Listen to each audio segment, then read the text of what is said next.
Chinese দাম করে। গোবর শরবত মানে গোবর মিশানো শরবত দিতে হবে। তাহলে কি আপনাদের জন্য কি মানে স্পেশাল যে চাইনিজ মধুর শরবত নিয়ে আসবো নাকি? তাই বলে গোবর খাওয়াতে হবে কেন? আপু ওরা তোমাকে খাওয়াতে চেয়েছিল, দেখো না রাফসান ভাই চালাকি করে নিজে নিজে খেয়ে নিল।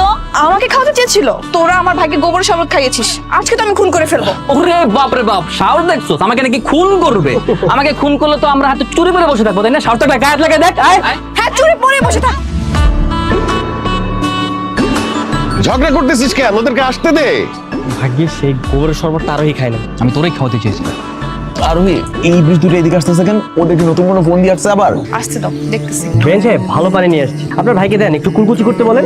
ইবলিসদের বিশ্বাস করা যায়, তারপর এদেরকে বিশ্বাস করা যায়। ভুলোই পানি ধরবা না। বেঞ্চ এটা খাবার পানি, ভালো পানি নেন। তোমাদের উপর বিশ্বাস নাই? এটার মধ্যে বোধহয় গরুর মূত্র মিশিয়ে নিয়ে আসছে এবার। পানি নিয়ে এসছি তো, সেটাকে মূত্র বলতেছে। আজকে যদি ঠিকই মূত্র আনতাম, মূত্রটাই খেত। মানে কত বড় বিজ্ঞানী যে দেখেই বলতে পারে কোনটা পানি আর কোনটা মূত্র।